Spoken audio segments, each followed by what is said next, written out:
Hay historias que nos conmueven, nos animan y nos inspiran a ser mejores. Bienvenidos a este programa. Mi nombre es Estefanía Cervantes y voy a compartir contigo entrevistas a mujeres exitosas. Mujer que trasciende es el nombre de este programa. Recuerda seguirme en mis redes sociales como Estefanía Cervantes Oficial y compartir estas entrevistas para que lleguen a miles de personas. ¡Comenzamos!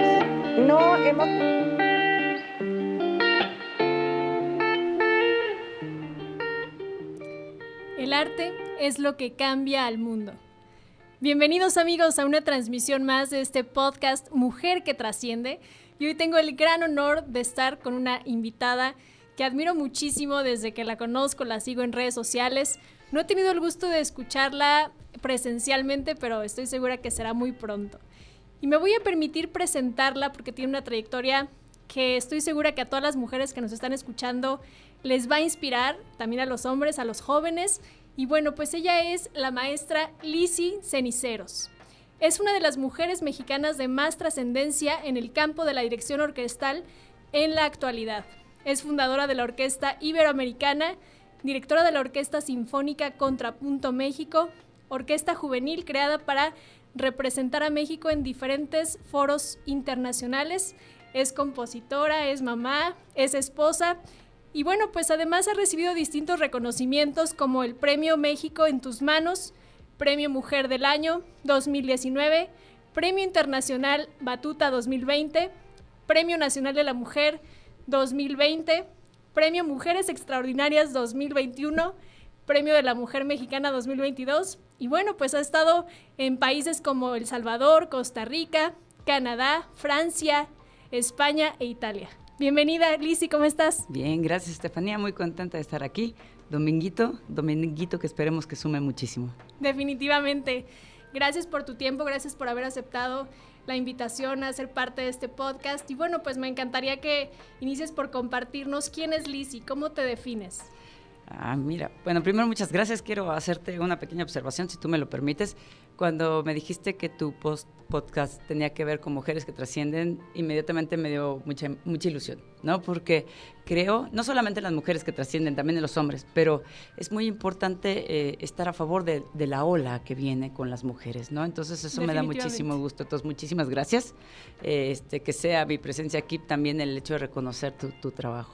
Gracias. ¿No? ¿Quién es Lizzy? Bueno, Lizzy, si me preguntas quién es Lizzy, pues depende de la hora, ¿no? O sea, a las 5 de la mañana es la Lizzy que se levanta corriendo, que hace los desayunos, que le prepara el lunch a los niños. Esa es Lizzy a las 5 de la mañana, ¿no? Lizzy para las 7 de la mañana es la que está estudiando, está corriendo. Lizzy para las 9 de la mañana pues ya está en un ensayo con alguna orquesta. Lizzy a las 2:30 de la tarde está recogiendo a los hijos en la escuela y en la tarde los está llevando a las actividades. O sea, quiero decir que me siento muy orgullosa y me siento muy contenta de ser esa Lizzy porque soy mamá, porque soy esposa, porque soy amiga, porque tenemos una fundación de arte donde promovemos el arte, donde llevamos música a todas partes y por supuesto sí, soy eso que amo ser, una directora de orquesta. ¡Qué maravilla! Y de las mejores del mundo, siendo que pues hay muy pocas en el mundo que tienen esta profesión y me gustaría que nos compartieras dónde nace esta inspiración, a qué edad llega el gusto por la música, quién te inspiró, compártenos. Bueno, mis dos bisabuelas fueron pianistas, una por el lado de mi mamá y otra por el lado de mi papá, casualmente. Y es muy lindo porque pues en la época que eso era casi ser como pecado, ¿no? O sea, ser pianista, mujer, era... Sin embargo, yo tengo una foto de mi abuela en el Astor de Nueva York dando un concierto de piano en un 15 de septiembre. Increíble. Entonces, para mí eso es muy lindo porque sé que lo traigo en la sangre. Entonces, bueno, yo no quisiera decir que yo nací así con todo el talento, nada más porque sí, pues seguramente alguien me lo heredó y lo agradezco. Lo importante es lo que tú haces con el talento, ¿no?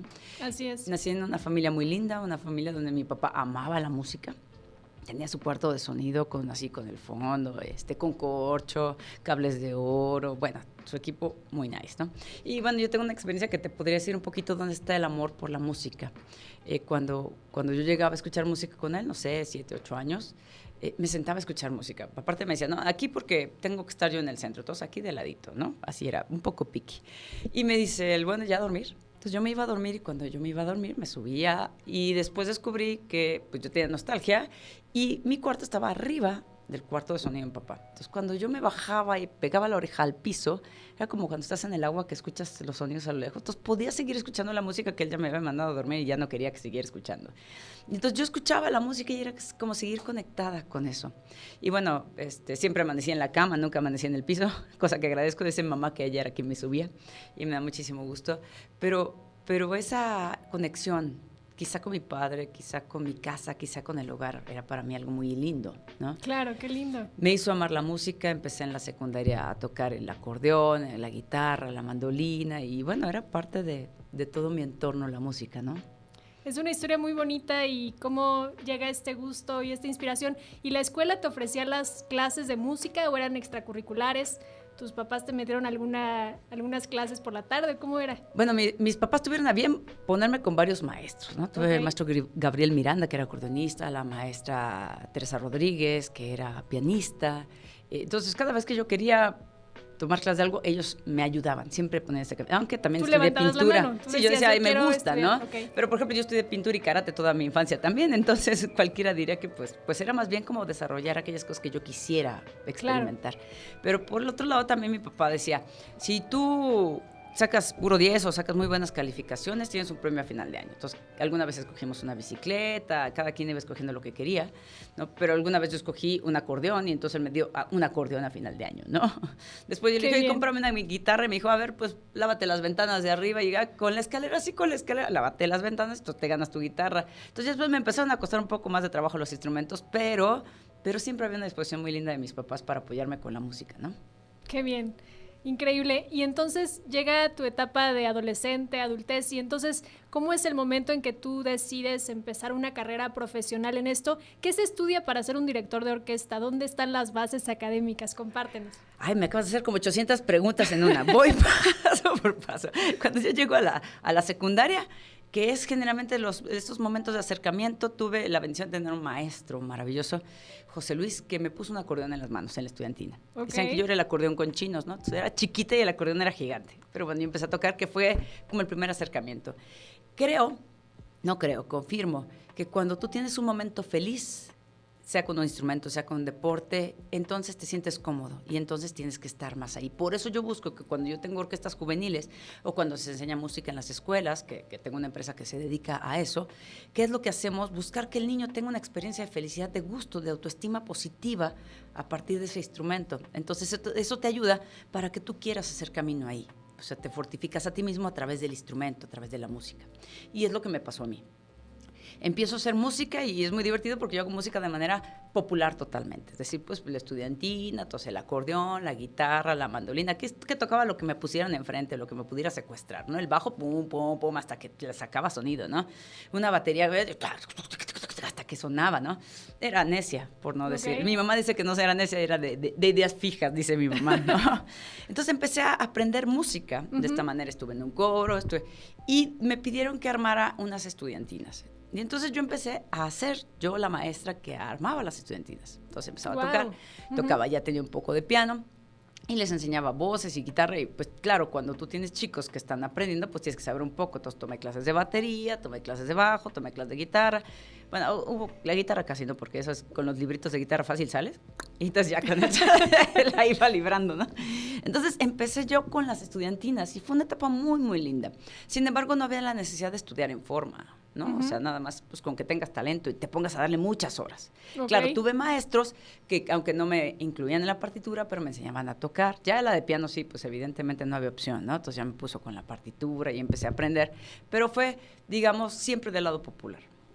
Después, cuando yo estoy dirigiendo las estudiantinas, un día, cuando me dices que cómo decidí yo, no, la vida me decidió, el destino me decidió que yo fuera directora de orquesta, yo solo dije sí. Y agradezco que así haya sido, ¿no? Llegué con un grupo músico vocal de adultos a una noche colonial. Y en esta noche colonial me dice, maestra, ¿no vino el siguiente grupo? Por favor, ¿se puede tocar otros 20 minutos? Sí, ¿cómo no? Otros 20 minutos. Y, maestra, ¿no vino otro grupo?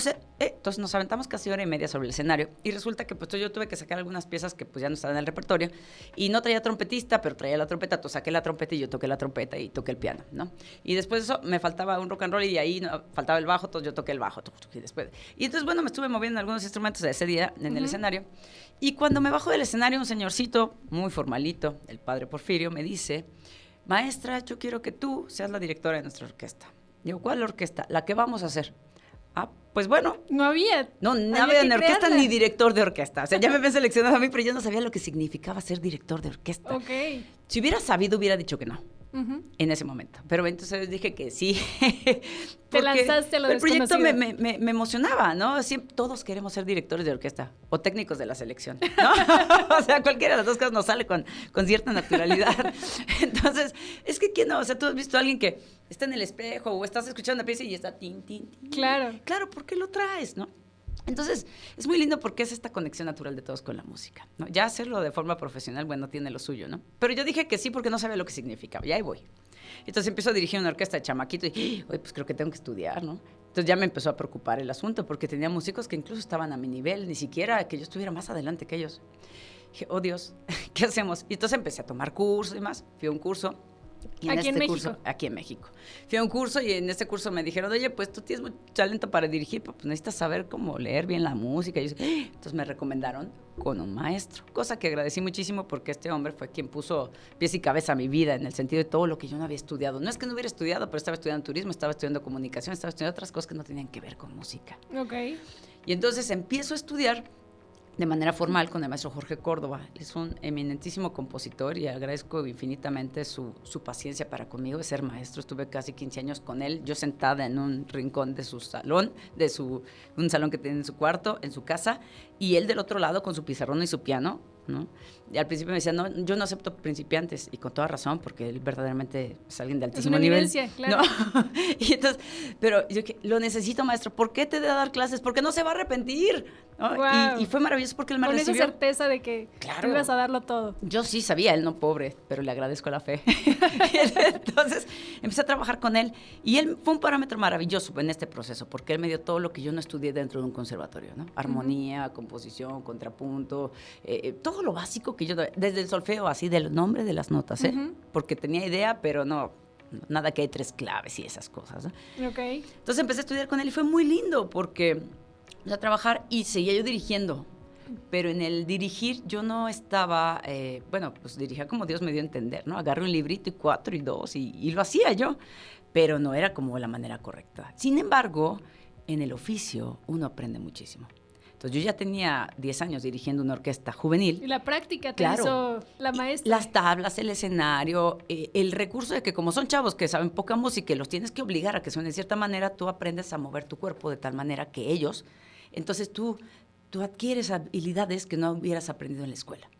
Y esos son maravillosos.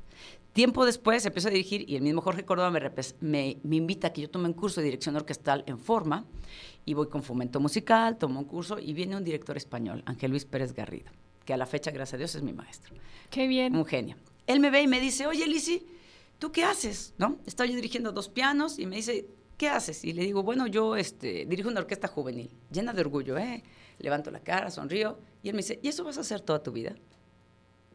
Y yo, pues fue así como que un encontronazo, decir, ¿te confrontó? ¿esto es malo? O sea, yo tenía que hacer, y si tienes talento para representar a México en el mundo, es una injusticia que no hagas nada con ello. Y yo, pero es que, no, entonces dije, ¿y qué voy a hacer? Dijo, yo soy tu maestro, vamos a trabajar, de aquí en adelante tu vida va a cambiar. Y así fue. Increíble, y me encanta que nos cuentes esta historia porque muchas veces pasa eso, ¿no? Cuando nosotros a lo mejor no vemos todo eso que podemos llegar a ser, pero alguien más cree en nosotros, claro, nos da la mano y nos dice, por aquí es el camino, yo te voy a ayudar, yo te voy a guiar, pero antes de eso tú tuviste que tomar decisiones, trabajar fuerte, dedicarte a eso para llegar a ese lugar donde encontraste a ese maestro. Entonces yo creo que a lo mejor muchos podrían decir, bueno, es una coincidencia, pero no, también es el fruto de todo ese esfuerzo que tú hiciste para llegar a ese momento en tu vida donde estabas lista para esa decisión. Bueno, hay varias cosas. La primera es la ley de la atracción, ¿no? La energía. Claro. La segunda, esto que tú dices es muy lindo. Siempre hay alguien amoroso que te está esperando para que tú des el paso al siguiente nivel. Cuando tú estás listo, la vida te empuja al siguiente nivel. Y siempre ha habido alguien que me dice, ven, yo te llevo. Ven, yo te empujo. Claro, cuando le dije, maestro, ¿yo qué voy a hacer? Tú di que sí y estudia. Pero yo te voy a decir una cosa. Cuando mi maestro me dice esto, yo tenía una niña de 1 año y un niño de 3. Ok. Entonces, estudiar significaba pararme a las 4 de la mañana y estudiar de las 4 a las 6 de la mañana y después empezar a ser mamá todo el día. Claro. Entonces, son muchas implicaciones, pero no hay manera de que, que te diga la vida que no cuando tú dices un verdadero sí del alma. Uh-huh. Entonces, bueno, pues para mí sí ha sido una bendición que tengo gente que me ha empujado y que cuando empiezo a trabajar siempre frutos, ¿no? Qué maravilla. Y seguro no fue fácil, digo, yo no soy mamá, pero cuidar hijos pequeñitos y además levantarte muy temprano, estudiar y bueno, ponerte las pilas para dar al 100 de lo que ese maestro, ponerte a la altura, ¿no? Del maestro Claro. que tenías, qué maravilla. Mira, de entrada él está en España y Claro. para trabajar con él tenía yo que traerlo a México, organizar todo un curso para que él viniera a México a dar un curso o yo ir a España. Entonces a mí me significaba mucho trabajo. Me dejaba, tienes que leer todos estos libros, tienes que hacer todo esto. Y aparte de todo, la ventaja que yo tenía es que lo que yo aprendía lo usaba ayer. O sea, porque ya tenía la orquesta, ya dirigía, entonces me urgía aprender pues para ponerlo en práctica, ¿no? Uh-huh. Sin embargo, pues a partir de ahí, en lugar de que yo siguiera con orquestas juveniles, me invitaron a que dirigiera la Orquesta de Cámara de la Ciudad de México, me invitaron a dirigir en El Salvador, acabé dirigiendo la Sinfónica Nacional, entonces son cosas como muy lindas, ha ido abriendo puertas. Claro, así es. Fabuloso. Y durante esta trayectoria, ¿cuál ha sido alguno de los mayores retos que has tenido? El mayor reto, y te lo voy a decir desde el alma, uh-huh. y se me aprieta el pecho, sí. es mantener todas las pelotas en el aire sin que ninguna se me caiga. Es decir, mis hijos, mi esposo, mi familia, la gente que amo, y mi carrera, mi trabajo, y estudiar. Sí, de repente es así como que, pues sí, amo estudiar, y me envuelvo en estudiar, pero el problema de envolverme en estudiar es que, pues para las 11 de la mañana se me está cerrando los ojos y vengo manejando con un hijo al lado. Entonces, mi más fuerte fruto es poder con todo, ¿no? Y vaya que sí, seguro lo haces, y lo haces muy bien, querida Pues lo intento Lizzy. con el alma, ¿no? Muy bien. Y en este proceso, cuéntanos qué ha sido alguno de los proyectos que más te ha dejado, qué más aprendizajes has tenido, qué más satisfacción hoy puedes compartir que te ha dejado. Bueno, de lo que más puedo presumir y que me siento muy contenta es cuando yo entré a esta orquesta juvenil hace 22 años, conocí a una chica que era la concertino, que era la violinista. Okay. Y ella fue mi violinista por mucho tiempo y estudió música y demás. Y después se fue al TEC, estudió ingeniería, hizo vida, hizo carrera y yo también hice lo mío. Pero ella me dijo, un día tú y yo vamos a hacer una fundación y vamos a hacer muchísima música. Y entonces nos juntamos, hicimos una fundación de arte y a partir de ahí hicimos la Orquesta Iberoamericana. La verdad es que la Orquesta Americana es uno de mis más grandes orgullos, porque es una orquesta profesional, una orquesta que no tiene sindicato, que no tiene un sueldo del gobierno, sino que está sustentada por particulares, por empresas, claro, por medio de impuestos que las empresas pueden deducir con nosotros, les damos conciertos gratuitos, o sea, siempre hacemos un canje con nuestros benefactores, y es una orquesta que tiene una temporada que se llama el 1x1 y una temporada normal. Entonces, nosotros buscamos, a más no poder, no cobrar ningún concierto, a pesar de ser una orquesta de altísimo nivel. O sea, si por el nivel fuera, cobraríamos muchísimo. Sí. Pero es dar el máximo nivel con conciertos, con estrenos de obras, con compositores, todo, pero gratuito para la gente. Y hacemos el concierto de temporada. Entonces, por ejemplo, el primer concierto que hicimos fue en la Biblioteca Vasconcelos, después en el José Luis Cuevas, en Bellas Artes. O sea, vamos cambiando de foros, la Fundación Sebastián. Entonces, ¿qué hacemos? Que la gente vaya a un concierto, pero que conozca un lugar importante. Que conozca algo, que diga, wow, oye, este museo no lo conocía. Culturizar a la gente en ambos que la gente sentidos. Disfrute lo que es de la gente. O sea, México nos pertenece, el mundo entero nos pertenece, pero no lo conocemos. Entonces, ¿cómo amas aquello que no conoces? Entonces es enamorarte de lo que somos. Entonces buscamos esto de hacer conciertos, de poner música de compositores mexicanos, de poner música de todo tipo en lugares diferentes para que la gente vaya conociendo esos lugares. Pero tenemos otra temporada que se llama el 1x1. Y el 1x1 es llevamos un concierto a donde más se necesite. Una sala de hospital, a los basureros, a orfanatos, a las cárceles, a todas partes. ¿Para qué? Para que la música realmente haga su trabajo de modificar positivamente a la sociedad. Entonces, es uno de los proyectos que me hace sentir más orgullosa y la verdad lo digo que esta palabra que dicen sororidad realmente funciona cuando estás no quejándote al lado de una mujer, sino cuando esa mujer está sumando contigo para darle algo a México, para darle algo al mundo, ¿no? Entonces también sirva que sea un agradecimiento porque está igual de loca que yo.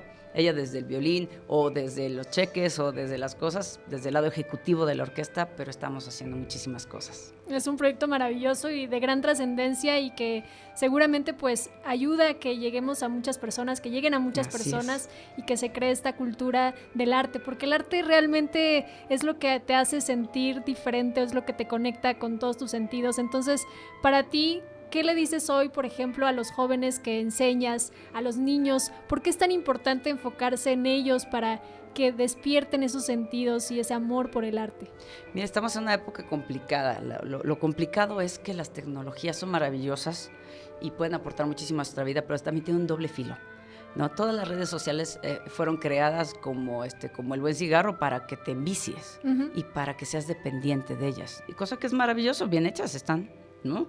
Pero ¿qué es lo que pasa? Que tenemos una sociedad muy distraída, una sociedad muy lejana de sí misma, ¿no? A veces no saben lo que quieren, pero sí saben qué tienen en la red social. Entonces, es importante saber utilizar la red social como eso, como la conexión con el exterior, pero la conexión con uno mismo se pierde muchas veces al tener estas redes sociales sin buen control, sin buena objetividad. Entonces, para mí es muy importante que la gente aprenda que todos llegamos a esta tierra porque tenemos una misión, tenemos un talento especial. Entonces hay que descubrir cuál es ese talento especial, buscar nuestra misión y casualmente esa misión no significa un esfuerzo que te va a dejar rendido ante la vida, significa hacer lo que más amas y hacer que haciéndolo haya mucha gente que sea beneficiada. Entonces perdemos el objetivo de qué hacemos en esta tierra, estamos muy distraídos. Entonces por eso para mí es importante y bueno, yo te hablo del arte, pero también tengo que confesarte una cosa, amo el deporte, ¿no? Qué bien. He hecho karate toda la vida, hago fútbol. Y la gente dice, ¿cómo cree la maestra Cenicero? Sí, la maestra Cenicero también hace cosas que ama. Entonces, es importante que nosotros entendamos que si somos un cuerpo físico, hacemos ejercicio. Si somos un cuerpo mental, tenemos un oficio, una tarea, algo que estudiar, algo en que desarrollarnos. Y también somos espíritu. ¿Y cómo atendemos al espíritu? Pues la religión, cualquiera que ésta sea, o el arte, la búsqueda de otras cosas no terrenales, ¿no? Claro. Entonces, creo que es indispensable que los jóvenes encuentren caminos. La música, el deporte te permite estar contigo mismo, no estar distraído de lo que te dicen. Y el problema que tenemos con todas las redes sociales es que el cerebro no entiende positivo o negativo, ¿no? Simplemente se traga todo como si todo fuera real.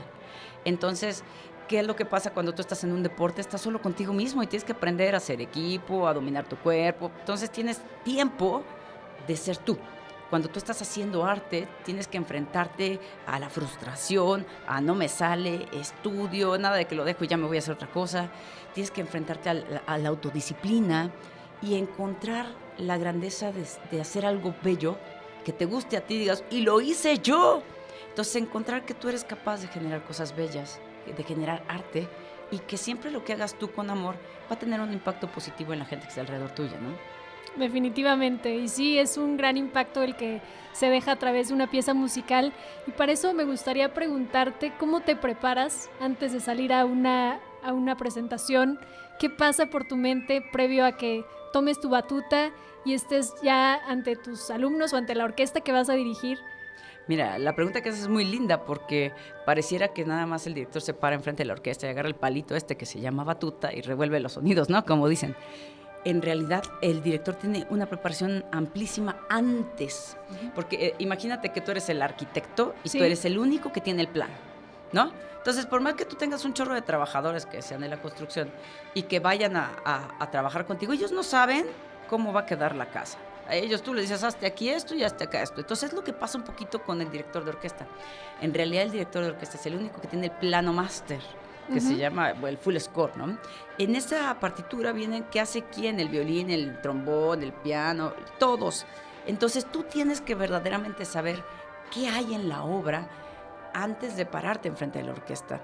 Conlleva mucho estudio y en el caso de las personas que hemos sido educadas o que aprendimos en esta cuestión de respetar la partitura y respetar a los compositores, también tenemos que estudiar en qué año vivió el compositor, qué vivió, en qué etapa de su vida la vivió, qué sintió para hacerla, que a mí me gusta mucho también toda esta parte del estudio, a veces me da sorpresas, ¿no? Y cuando me da una sorpresa grata o no grata, compartirla un poco con el público para que ellos tengan esta conexión. Entonces tienes que ser el fiel traductor, o no traductor, intérprete, que es la palabra correcta, de la partitura para con los músicos. No es, oye, pues sí está escrita la música, sí, está escrita la música, pero no está, pero ¿cómo sabe el trombón que es más fuerte que el violín? Me explico, porque eso no lo tienen ellos. Entonces tú tienes que ser muy cuidadoso de que la partitura esté impecable, y para eso debes haber pasado muchas horas con la partitura, ¿no? ¿Quién entra?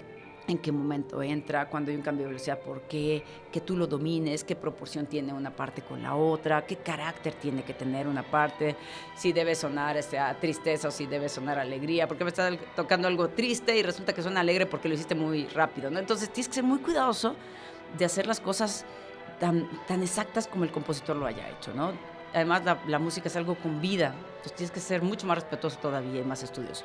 Pero aparte de eso, haber estudiado todas estas cosas detrás, de saber quién la hizo, por qué la hizo, pensar en el peso que tiene tu orquesta, proporcionalmente cómo lo vas a lograr, te lleva muchísimas horas, ¿no?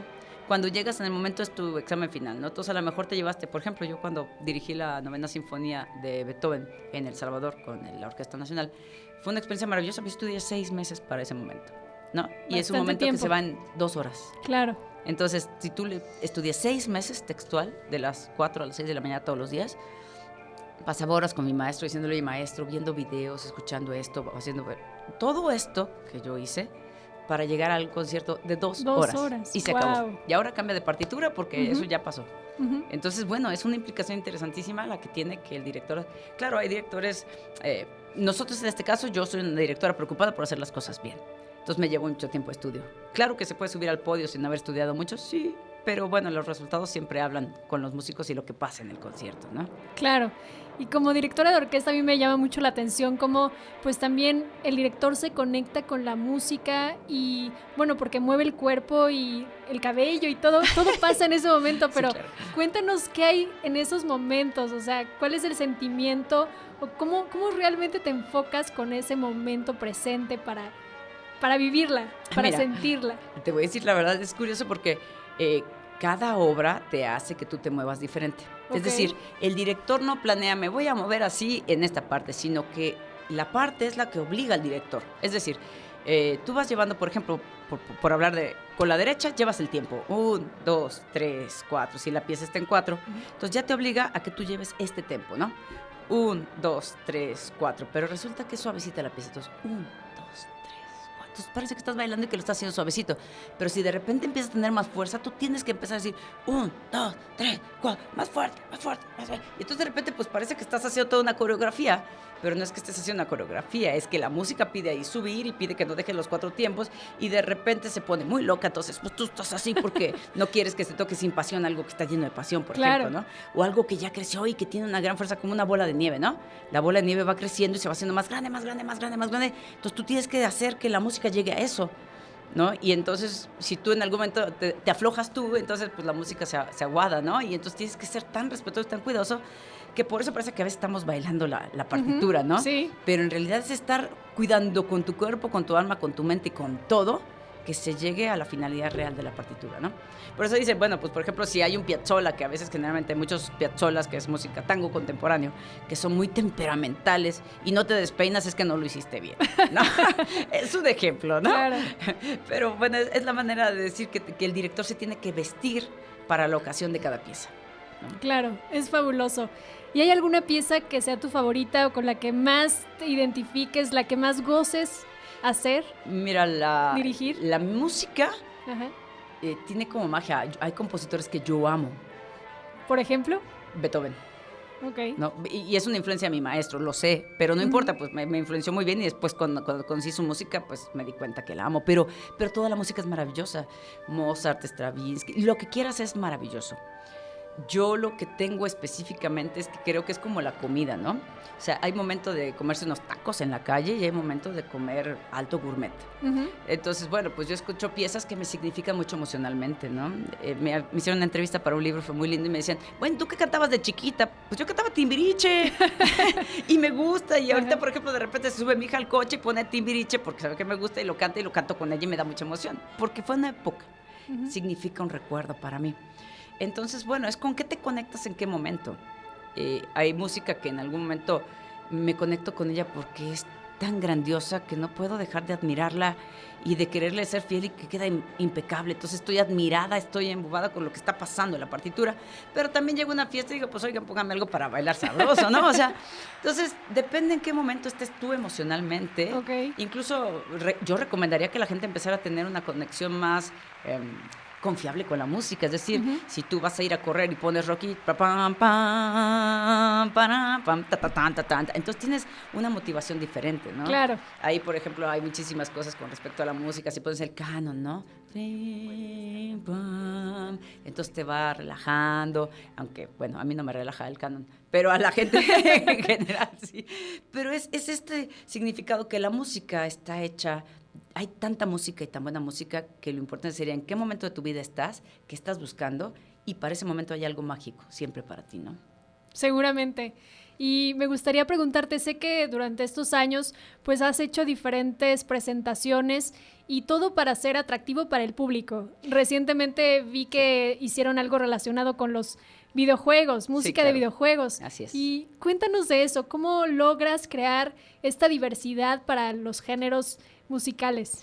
Mira, la música de concierto tiene muchísimas posibilidades. Es decir, la gente la conoce como clásica. La clásica es que pertenece a un periodo, pero es como la música que tú pones en una sala de concierto, ¿no? Entonces, es mágica, es maravillosa. ¿Y qué puedes hacer con música de concierto? Lo que quieras. Creo que los artistas tenemos una gran obligación de cuidar al público.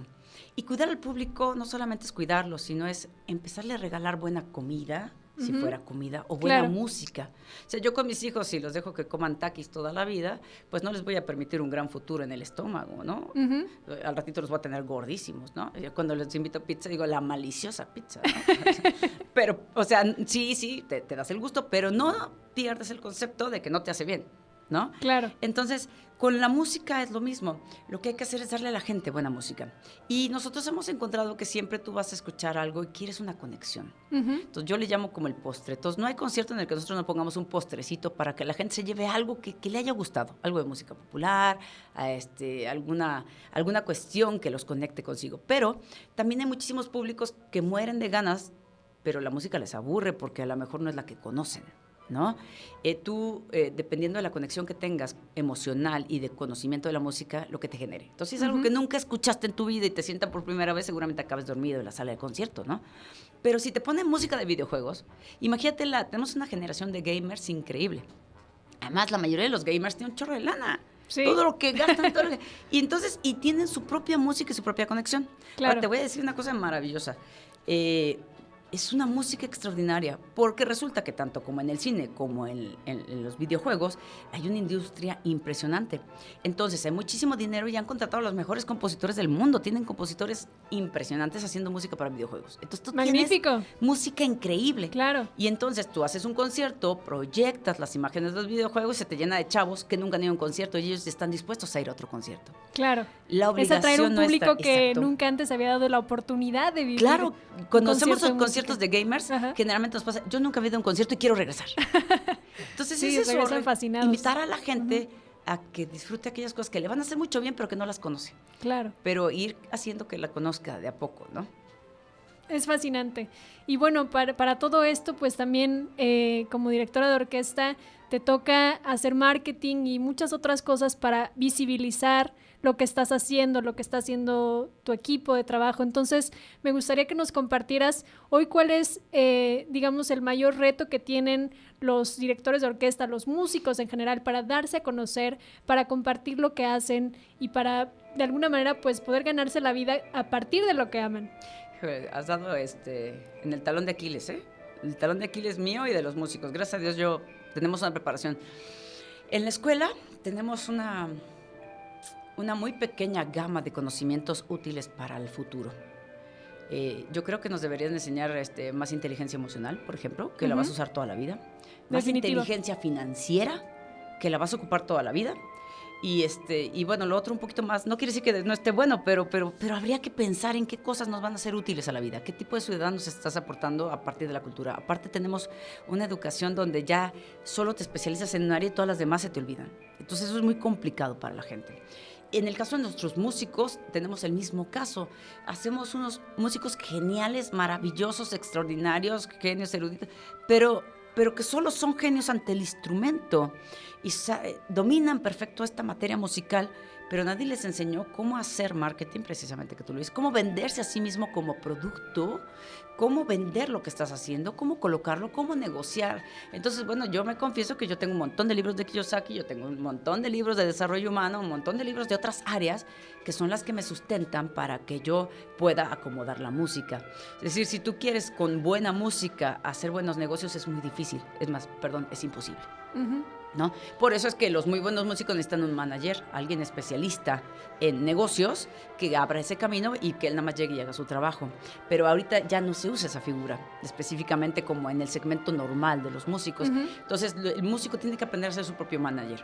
Y entonces, ¿qué estudió el manager? Que no estudió el músico. ¿Qué estudió el músico? Que no estudió el manager. Exactamente, finanzas, claro. Comunicación. Claro. Entonces, nosotros los músicos somos perezosos para estudiar aquellas cosas que no son lo que nos apasiona, nos enamora. Okay. Tenemos que aprender a apasionarnos de la mercadotecnia, tenemos que aprender a apasionarnos de la administración, tenemos que aprender a apasionarnos de la gestoría y aprender a ser gestores. Claro. Porque no hacemos nada de gestoría de nosotros y entonces nada más estamos tirando la mano a ver quién te da dinero. No, pues qué pena. Eres un genio musical, te partiste el lomo estudiando años y años la música para que salgas y la gente no valore lo que haces, eso no se vale. Pero no valora porque tú no sabes colocarte en el lugar adecuado. Entonces, es difícil. Este tema, nos podríamos pasar horas y horas. Y además, ahorita hay muchos músicos que tienen así, van a armar su pistola para ver si me dan un tiro. o me dicen, qué bien, qué buena idea, ¿no? Ajá.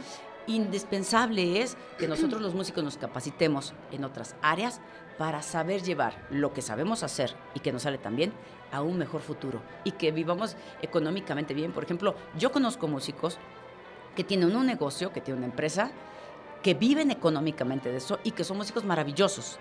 El desligar tu carrera real de tu dependencia financiera es algo muy difícil.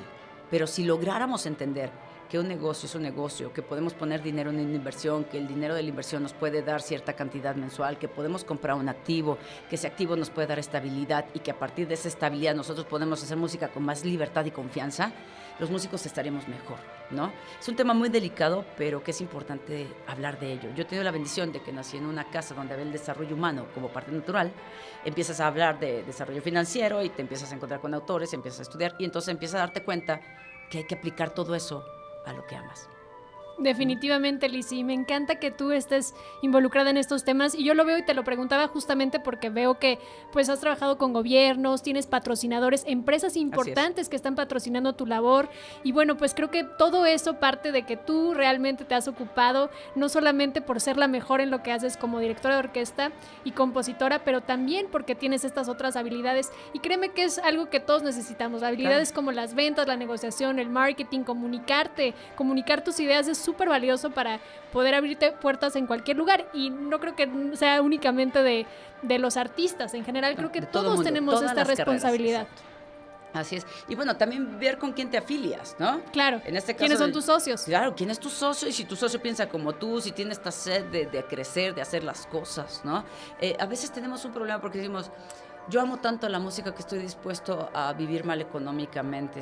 Y no se trata de eso. No, pues no, ¿quién dijo? O sea, puedes vivir súper bien amando lo que haces. Había por ahí un dicho que decía, ¿tú qué prefieres? ¿Un marido valiente muerto o cobarde vivo? Cuando se iban a la guerra, ¿no? En Estados Unidos, hasta que una mujer que dijo, yo quiero un valiente vivo. O sea, no tienes que sacrificar una cosa por la otra, ¿no? Totalmente. Entonces, puedes vivir muy bien económicamente, que te va a sentar muy bien, y aparte hacer música donde quieras y como quieras, ¿no? Pero cuando tú te generas esta posibilidad de los recursos, tienes muchos más caminos y muchas más posibilidades, ¿no? Y me encanta que lo menciones. Muchísimas gracias. Ahora, pasando al tema de lo que haces con estos proyectos en escuelas, en empresas, y bueno, que esto de las empresas también me parece fascinante, ¿no? Cómo llevar a que haya orquestas en escuelas y en las mismas empresas que a veces pues el clima laboral no es el más favorable, que el trabajo en equipo, se dice trabajo en equipo, pero no es un trabajo en equipo real. Tú lo vives diferente desde la postura de una orquesta, ahí sí hay un trabajo en equipo. Me gustaría que nos compartieras ese impacto que estás dejando en este proyecto, en llegar a escuelas y a empresas con las orquestas. Mira, ha sido muy lindo para nosotros porque no todos los maestros que entran a una escuela están capacitados para hacer una orquesta. Nosotros somos un grupo de maestros que están capacitados precisamente para trabajar en las escuelas y hacer una orquesta en la escuela. Tenemos las partituras ya hechas, los arreglos, el maestro está capacitado entendiendo que ese chico a lo mejor no es músico profesional, que lo único que necesita es ser feliz y aprender música en esta etapa de su vida. Nos pasa que a menudo un porcentaje bastante sólido se vuelven músicos profesionales de nuestras orquestas juveniles. ¿Pero qué hacemos? Llevamos a una escuela donde no hay nada y hacemos una orquesta y se hace la orquesta. Tenemos todo el proyecto, la manera de financiarlo, la manera de hacerlo. Entonces es muy lindo porque nosotros empujamos a las escuelas a que formen orquestas. No es casualidad que los países más avanzados tengan orquestas en todas esas escuelas y nosotros no. Entonces tenemos que pensar en ello. Y en el área de y no solamente hacemos orquestas, también damos clases de música y hacemos talleres y todo, pero amo las orquestas porque es lo que te cambia la vida. Y es tu base, así empezaste. Claro, así es, ¿no? Claro. Y por el otro lado, resulta que todas las empresas, que dices del estrés, ahora está la NOM 35. Sí. La NOM 35, que hay que bajar los niveles de estrés. Incluso nosotros hacemos con las empresas, lo que hacemos específicamente de entregar a recursos humanos, ahí está, y lo atajamos por la NOM 35, aunque no fuera necesario, ¿no? Claro. ¿Qué hacemos?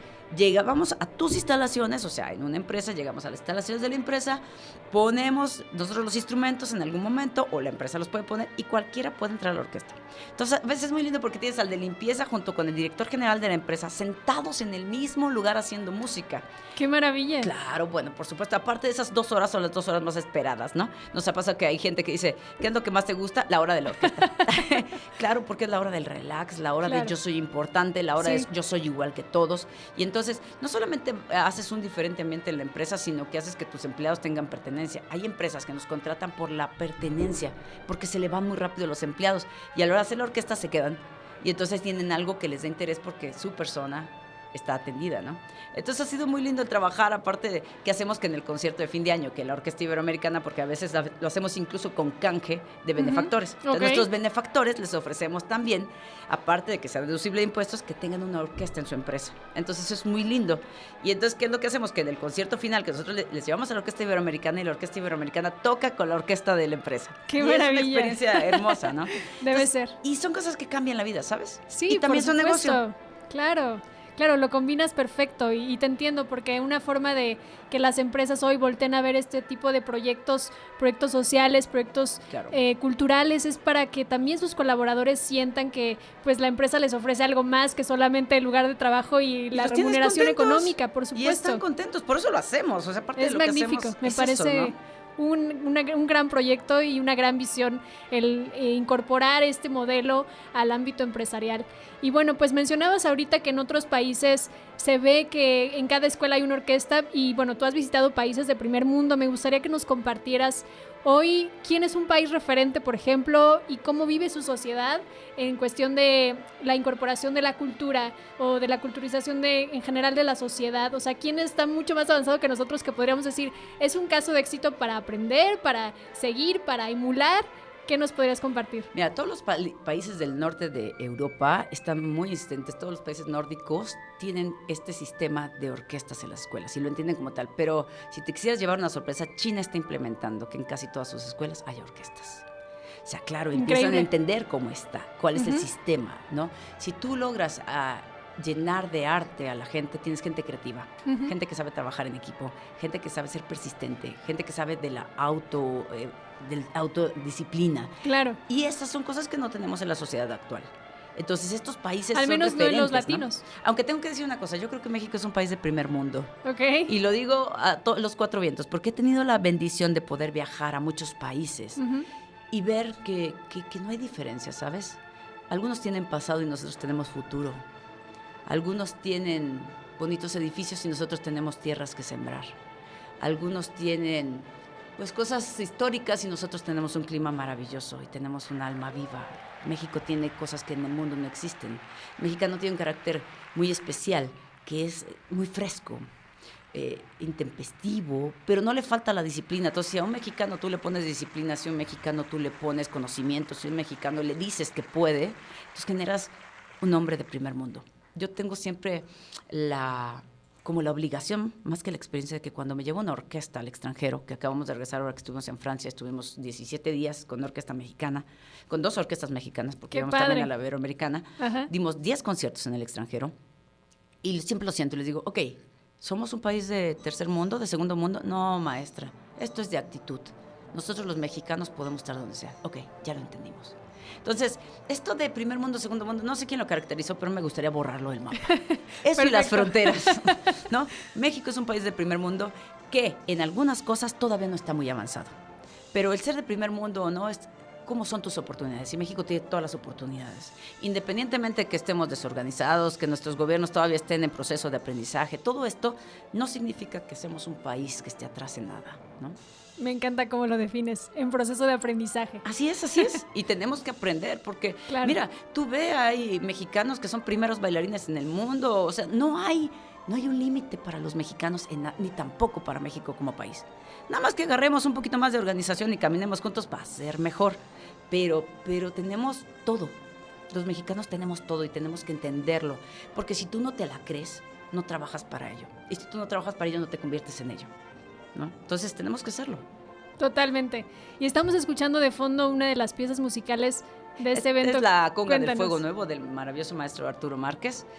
Una de las piezas, él ha compuesto muchísima música y es muy lindo porque creemos que México tiene esto, ¿no? De compositores maravillosos que ya se nos murieron. Entonces, no, tenemos muchísimos compositores y compositoras mexicanas, porque tengo el gusto de tocar música de todos los compositores y compositoras en México.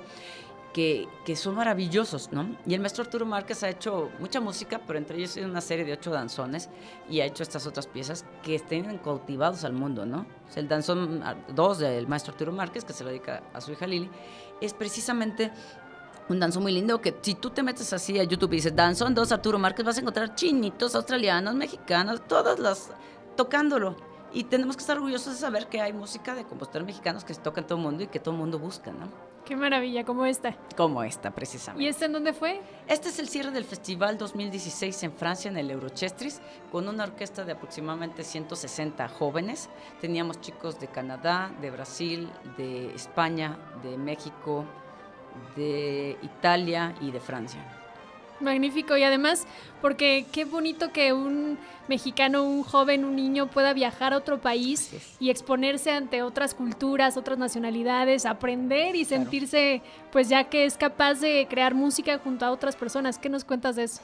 Mira, para mí, primero que sepan que el mundo no es tan grande, o sea, está a algunos euros de distancia, pero no es tan grande, ¿no? Hay gente que nunca va a poder ir a Europa.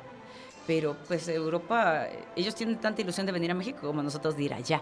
Entonces, cuando yo tengo la posibilidad de que chicos que nunca habían tomado un avión y toman un avión y llegan, pero llegan por su trabajo y cuando llegan ahí tocan el instrumento y hacen que el público francés se levante y les grite y se llene de emoción y ellos vean que nuestro trabajo es lo que nos va a valer para tener un lugar en el mundo, a mí me llena de orgullo, ¿no? Me llena de ilusión. Definitivo. Yo tengo que confesarte que este último viaje fue para mí muy lindo porque llevé a mi hijo. Mi hijo toca el corno francés y mi hijo fue dentro de la orquesta, ¿no? Wow. O sea, mamá, está muy lejos la Torre Eiffel, pero cuando yo dijo, está gigante, es más grande de lo que creí. O sea, ver su cara, decir, ya la conocí, ajá, ¿no? ¿Y por qué viniste?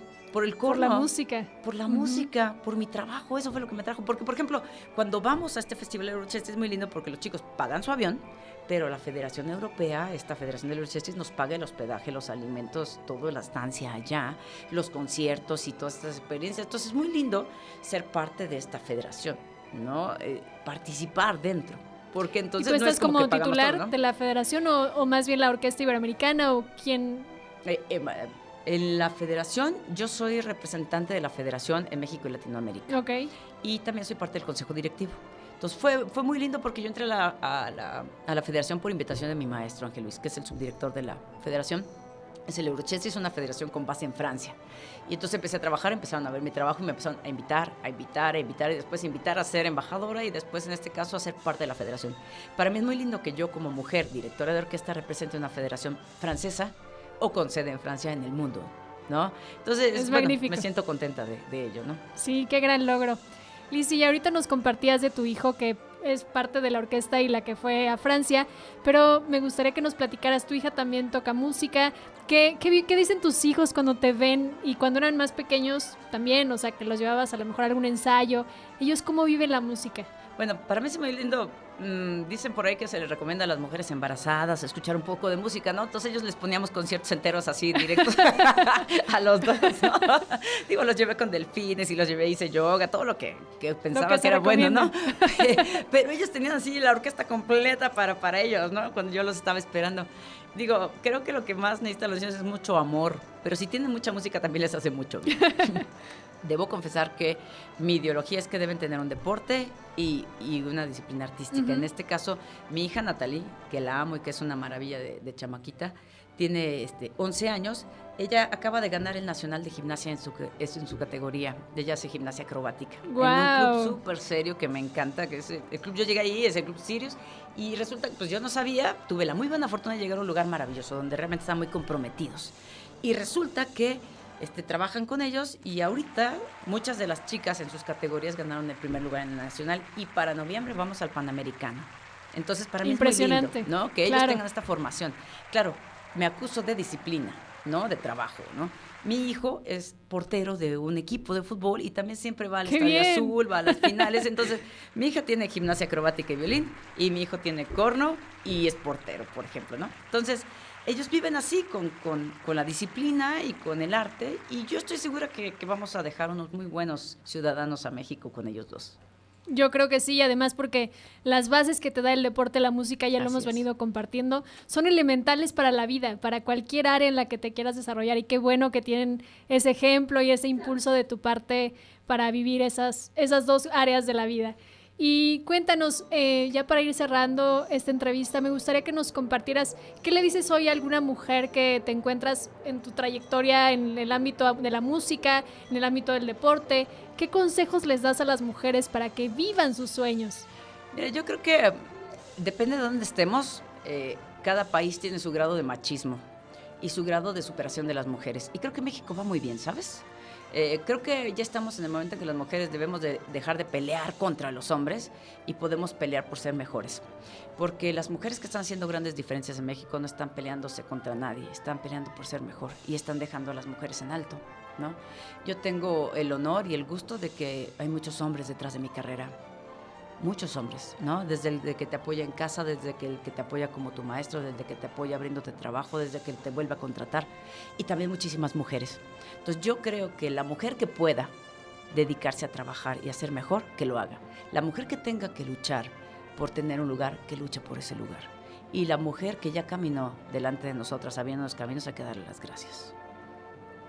Y hay que levantar la mano para que nos enseñe y nos guíe. Sí, claro, pero los caminos ya están hechos, ¿no? Ya hay muchas mujeres que ya han hecho caminos y ya no es tanta la batalla. Tenemos un telón. Hay quien sí lo tiene que romper.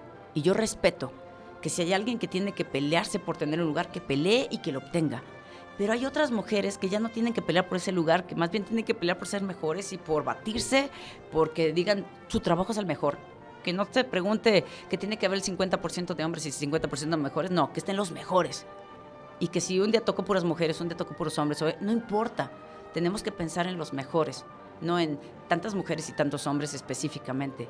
Cuando las mujeres y los hombres tengamos esto en la mente, ya no estemos pensando en diferencias, ya no estemos pensando en desigualdades, es cuando vamos a potenciar a México y al mundo. Coincido totalmente. Muchísimas gracias. Y ya para cerrar, Lizzy, por favor, déjanos tus redes sociales, tu página web.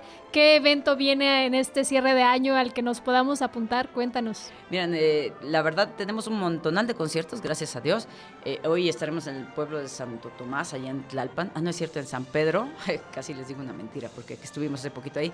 San Pedro, en la alcaldía Tlalpan, con una camerata juvenil, que es un orgullo porque son puros jóvenes que están estudiando y que reciben una beca y tienen maestros y hacen su camerata y entonces hacen como un tipo de giras, ¿no? El martes estamos en el Alcázar de Chapultepec a las 18 horas, es entrada libre, solo hay que llegar con tiempo, pensar en la subidita, bueno, ver el paisaje, es a las 18 horas, un concierto muy lindo, son las galas del Alcázar, del Castillo de Chapultepec, a final de cuentas. Y pues nuestras redes, Orquesta Iberoamericana, en Facebook la encuentra muy fácil, Lizzy Ceniceros, Lizzi latina, Ceniceros, como se escribe. encuentran en el Facebook, y siempre en el Facebook estamos sacando. La página es igual, www.lisiceniceros.com, y bueno, a mí es muy fácil encontrarme, ¿no? Además, cuando me vean, nada más vean que tengo chino, así que, entonces sí soy yo.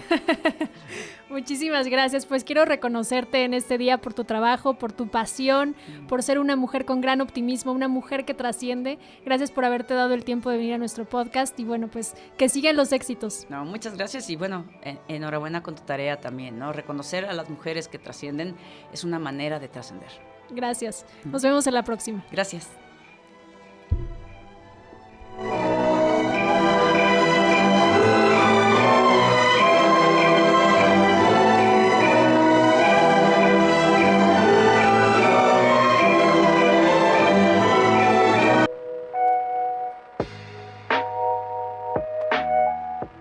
Hemos llegado al cierre de este programa.